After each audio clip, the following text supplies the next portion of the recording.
Hey y'all, this is Sorrel, and you're listening to It's a Surreal Life. This is the space where your story rises and your power speaks. Together, we rewrite the story that was handed to you, and then we step into the one you were meant to live. Listener discretion is advised. Hey. Well, hello, welcome. Hello. Hello. Thank you so much, Mica, for being vulnerable and for saying yes to this co-creation, this collaboration. It's been an honor meeting you, and I love how effortless this connection guided us into being here today. Yes, I do too. It's been an honor getting to know you some too, and I'm super excited about this. Yeah. This is going to be so good.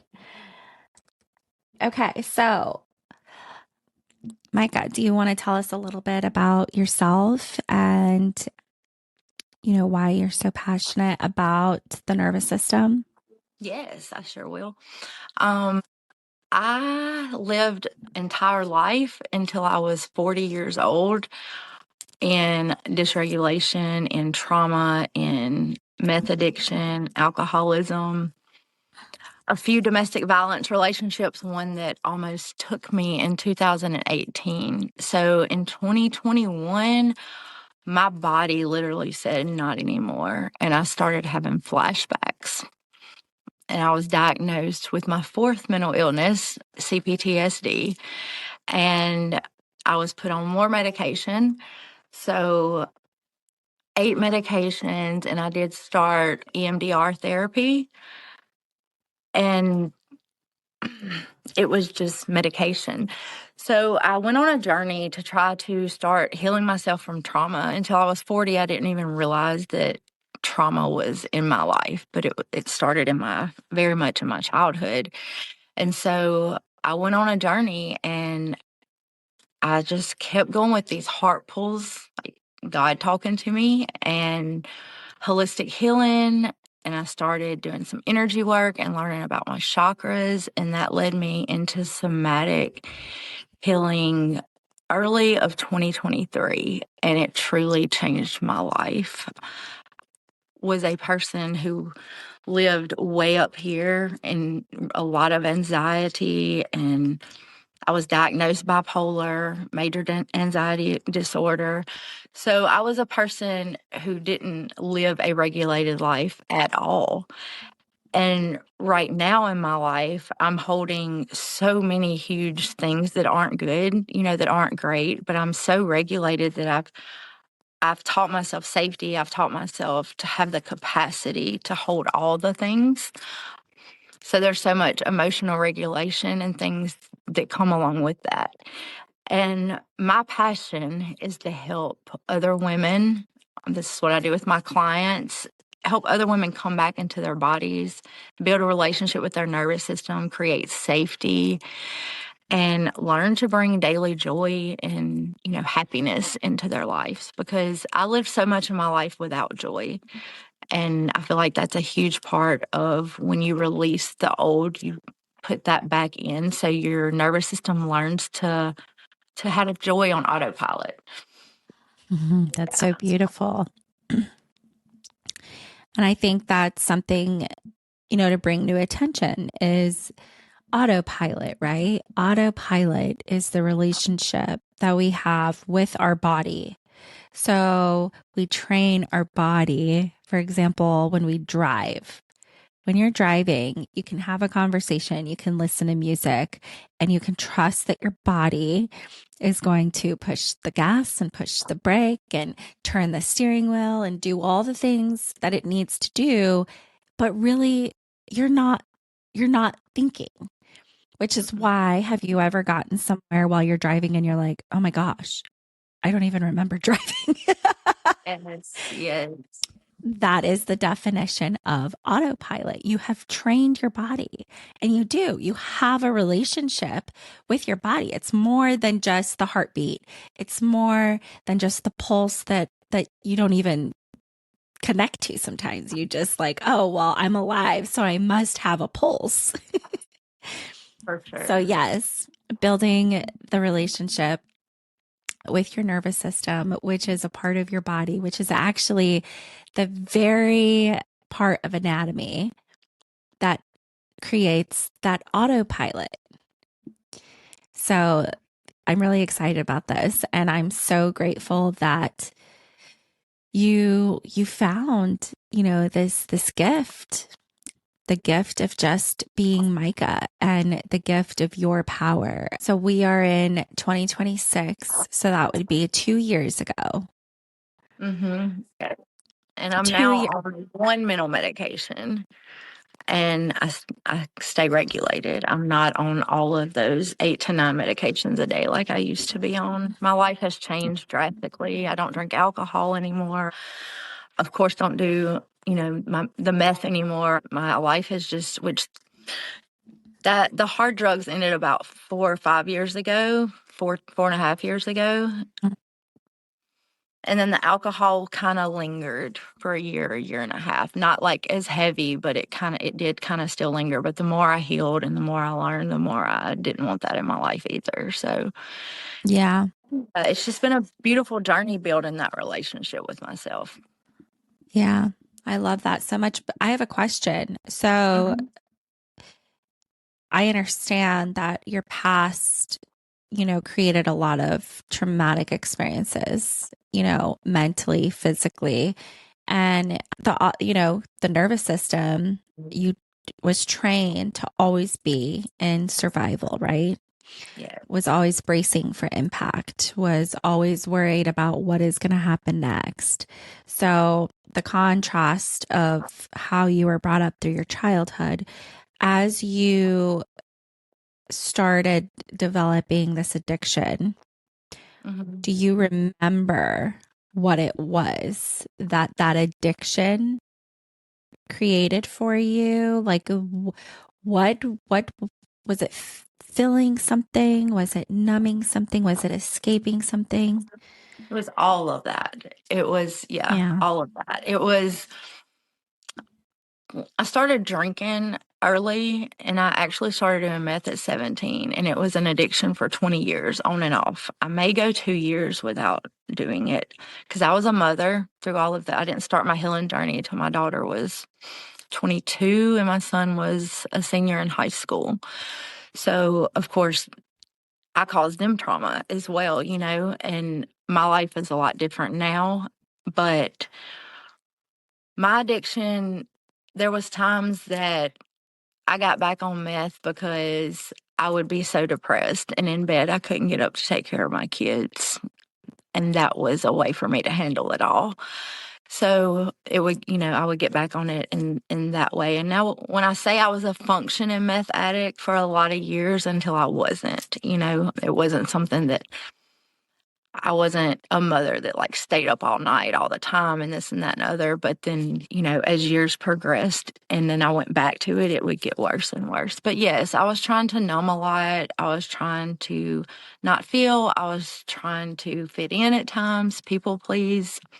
I had a lot of fawn energy growing up, very passive. So, Wow. Thank you so much for sharing that. of course.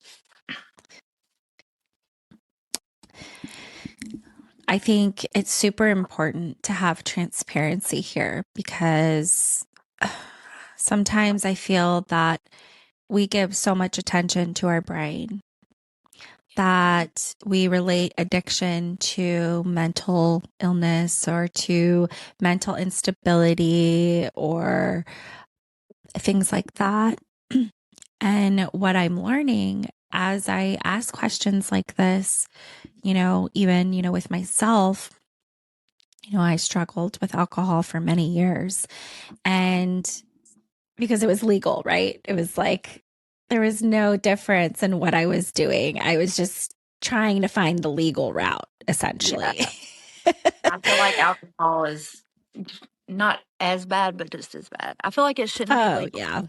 for sure. I feel like it should not be legal. Absolutely not. It just it's it's poison. Yeah. But when I ask these questions to people, what I'm understanding is the addiction is essentially started because of the dysregulated nervous system. You aren't trying to numb something that happened in the past, like, so to speak, like a story. You're not trying to, create something different for the mind. It's actually the nervous system still reaching for safety. And as the human, we don't know what that even means. We don't even know what that feels like. We don't know how to connect with that identity within ourselves. We don't have a relationship. So we continue to run and escape and be like, I don't understand why I feel this way. And it's scary. It's so scary. And the nervous system remembers. It is like the most intelligent piece of our cellular anatomy.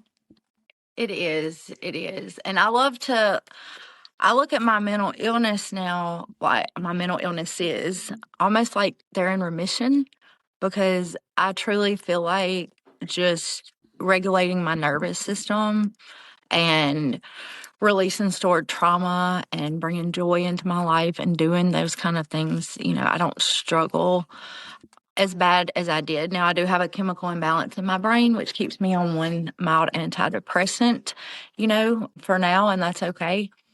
But I truly feel like that relationship just changed my life. And, I feel like that heals the mental illnesses and the Oh, for addiction sure. when you're getting to the root problem.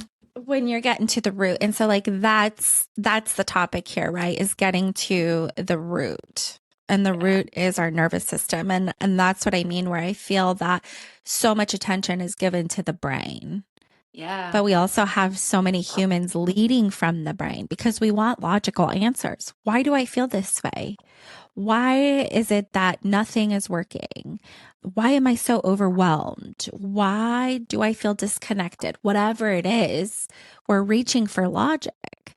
And so, since we can't find logic, the easiest route or the most practical route, at least in modern world, is, oh, well, let's give you a med to help you create a different identity within your brain. And that doesn't solve the root problem. It creates, a temporary fix for a long term relationship that you're going to have for the rest of your life. For sure. Medicines, Uh, I don't care the answer at all. I think nervous system health is key. And so many people still don't even know what the nervous system is, and you say the root. And I love that you say that because to me, the nervous system sometimes reminds me of a tree going down into the ground with the roots.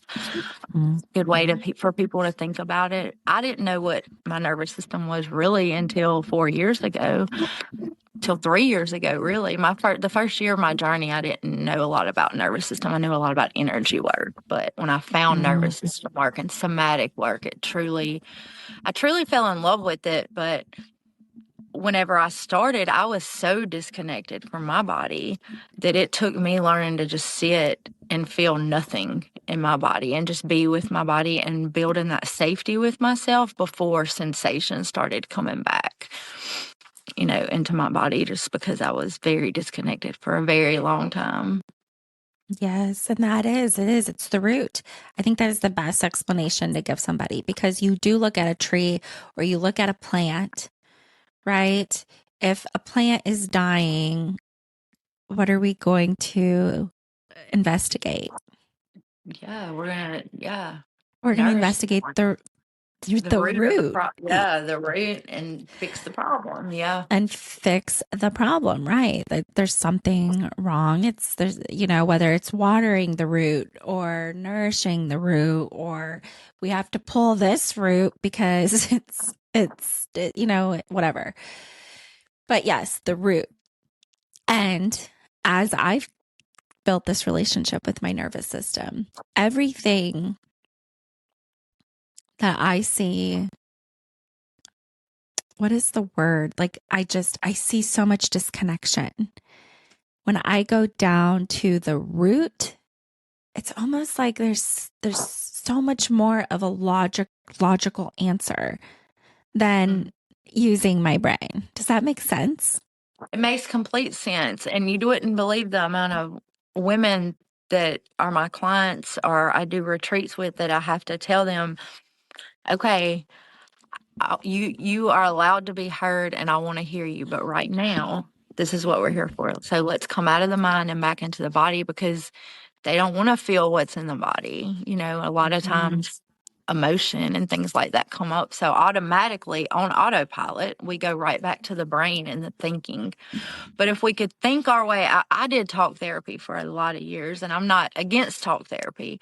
I do think that it's healthy, but I very much think that body based therapy is the key to healing trauma and living a good, joyful life, you know, no matter what. Like the world's a dumpster fire right now. And I know people that they can't look at it or think about it or anything because it takes them. And it just feels good that I can go into things and come out of them. And, you know, I can sit with my feelings and my grief and move on about my day. Instead of used to, it would put me in the bed for weeks at a time. You know, if I had a bad minute turned into spiraling out of control or addiction or depression. So here's a good question to ask yourself, right? If you're listening to this, can you feel your nervous system? Do you know what your nervous system feels like? Just like you can connect to your heartbeat. So put your hand on your chest, take a deep breath.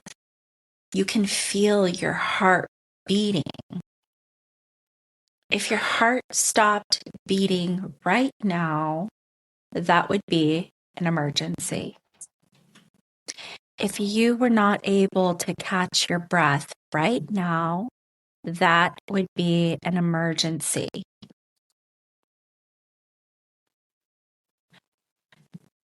If you are struggling to connect or feel into your nervous system,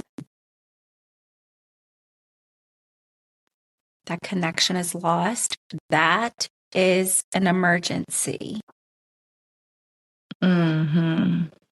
That is a signal that your body is telling you you are disconnected and you need to find safety. So many of us in this world are seeking safety for the very thing, for the most things that we are creating. And I'll give an example for myself. I put the kids to bed. I would drink a bottle of wine because I deserved it. Really, my nervous system was just reaching for safety. And my mind reached for the bottle of wine because I deserved it. It was going to release the stress and make me feel better and all those things. But then I created a cycle of continuing to need safety because I never once connected. I never once regulated. So I was an empty gas tank every day, wondering why I was struggling to just do the bare minimum of motherhood. It was they were my own decisions, and I was creating this for myself, right? So what I would really love to dive in here next, just to kind of give some context to nervous system health, nervous system regulation, and what it is we're going to give you some scientific information because this isn't anything new. Humans aren't just all of a sudden being born with a nervous system. Okay. We have had nervous systems for all of humanity. And somewhere along the way, you know, we lost touch with the power that the nervous system has. And so if you are human, you have a nervous system. It is part of your anatomy, and you can research it, feel into it, understand it, get to know your nervous system. So I just want to give you guys a little bit of context here on central nervous system and autonomic. Here's a simplistic explanation, and this is research that you all have access to. The nervous system is the body's communication network, okay? So think of it as a Wi-Fi signal. You can't see it, but it's there. It sends signals between the brain, spinal cord, organs, muscles, and environments. This is how you are able to walk and move your right arm and do things without thinking about it, right? You naturally flow. In neuroscience, it is responsible for perception, movement, emotion, memory, stress, response, safety, and survival. So when you hear that, how many of those specific things are you giving the brain to be responsible for? Because I know I give my brain so much responsibility for memory. Yes, for sure.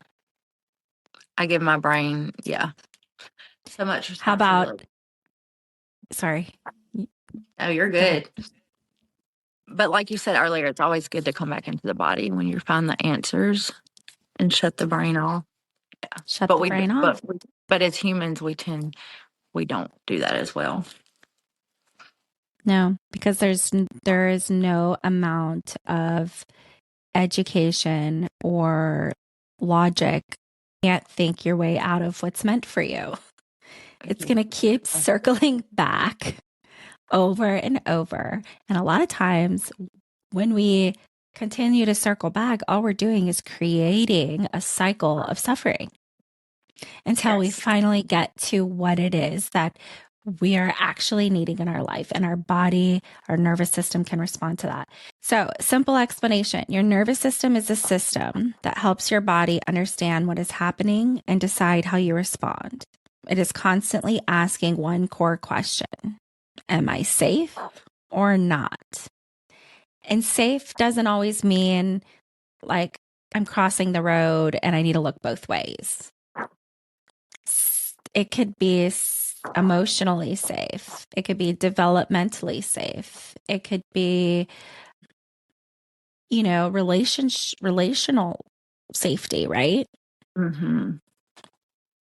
If the answer feels safe, your body relaxes, connects, and creates. If the answer feels unsafe, your body prepares to protect you. And so this is why I am so passionate about bringing this awareness into our school districts, because our school districts are literally building our future generation.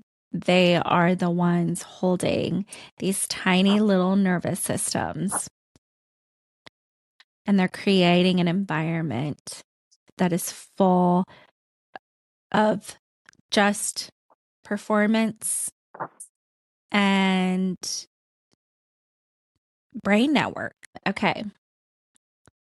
So the nervous system has two main parts: central nervous system, which is the brain and spinal cord.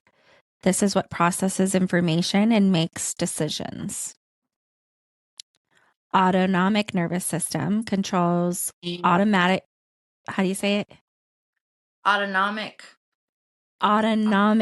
Nervous system controls automatic functions like heart rate, breathing, digestion, and stress responses. The autonomic nervous system has two main branches. Sympathetic nervous system activates stress and survival responses, and parasympathetic nervous system, which supports rest, digestion, connection, and recovery. So the simple explanation here: think of the central nervous system as the command center. Think of the autonomic nervous system as the body's autopilot. So you do not have to tell your heart to beat or your lungs to breathe. Your autonomic nervous system does that for you.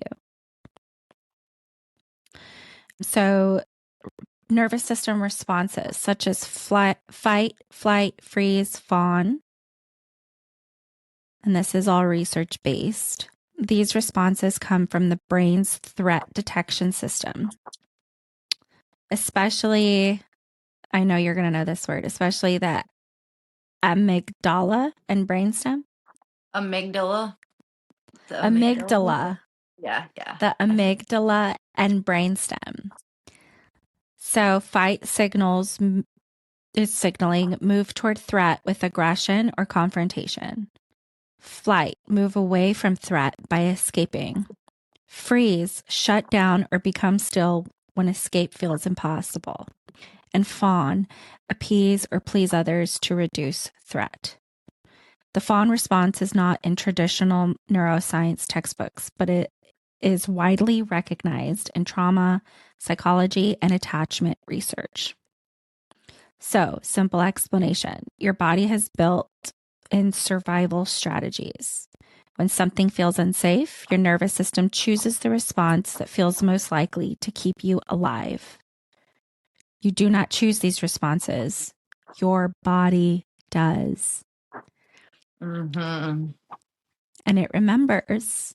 And this is why I feel it is super important to get in touch with your somatic movements, because that is what moves those memory lines within your body, the energetics, right? It moves them out so that your body no longer relates to that experience as real, right? Yes, yes, very much. And somatic, that's, you don't even have to really talk about an event. You can, once you get in touch with your body and once the safety comes back online, because you're not going to start releasing trauma until you start feeling safe. So once you start feeling the safety, though, you can bring that event up and find it wherever that survival energy is, which is fight, flight, freeze. It's living in your nervous system and your body. So we kind of pinpoint that and find it and get ways to release it, and then put something good back in there, something joyful. Yeah, so I like to teach my clients in the very beginning, for anyone listening, like if you're just learning what a nervous system is, to start bringing safety to your body, presence. So just being with yourself and your body. Just turn on a 2-minute timer and breathe. Take some breaths and just be with yourself. You can put your hands on yourself, just literally be with yourself. And then another way is to find a mental place of safety. So this can be somewhere you've never been before, a place in nature or a place you have been that makes you feel really safe. Whatever that place is, find it in your mind, breathe, close your eyes, all the things, and drop it down into your body. Start feeling the safety in your body. Like, how does that make you feel in your body? And what part of your body does the safety show up? Just be with your body some in that safety. And those are just little ways you can start feeling again if you are disconnected from your body and don't have that safety. Mm, that's so beautiful. And yet it's so simple. So simple. It's so simple. But also, if you aren't connected in that way, sometimes it can feel overwhelming because so many of us are running from our feelings. We don't want to feel. Yes. And And the then you're issues are in saying, the issues are yeah, in the tissues. You got to feel it to heal it. Like you that's the way you get it out. You can talk about it for the next 20 years. There's things that I've talked about my entire life in therapy that I've healed in one session with somatics. That doesn't trigger me anymore. I broke so many triggers. yeah. Well, and I love that because here's the deal. Is an emotion is only felt. It's only reality. Okay, its true presence is only 60 to 90 seconds. Yeah. After that emotion, after the 60 to 90 seconds, it's gone. It's no longer there.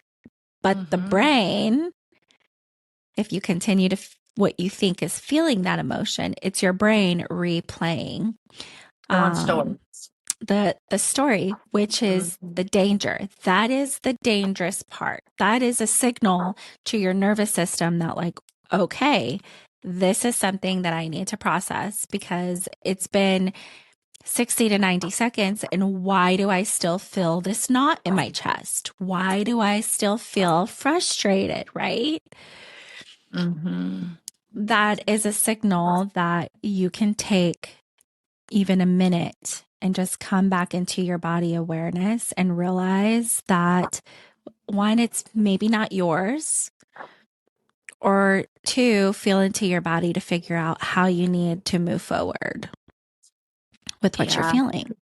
And a lot of times we stack emotions. So in somatic, that's what we call it, stacking emotions. So if you're having a sad day and then you get mad at yourself because you're sad, and then you get you're shaming yourself because you're mad. You're just having all these feelings and they start stacking on top of each other whenever really we need to handle one emotion at a time instead of beating ourselves up with a lot of more emotions. That's what usually leads to depression or spiraling anxiety spikes. Wow. This is so powerful, Mica. Yeah, it's good stuff. So, what does this mean in real life then, right? To be connected to the nervous system. So, your nervous system is basically your body's language. Before your mind ever has a thought, your body has already decided how to respond. And it's time that we all connect ourselves to our body's response and watch our own reality change. And that's the contrast of living, is either to be connected and regulated with the human that you are, or to continue in a spiral, not connected and living in a life of pain and suffering. And I'm a true believer that we were not put on this earth to just survive. I know that. No, we were Um, definitely not. we are gifts to this earth. We are powerful creatures. And just like animals, we have instinct, we have intuition, and we have a nervous system that's crying and reaching for our attention. So it's time that we get regulated.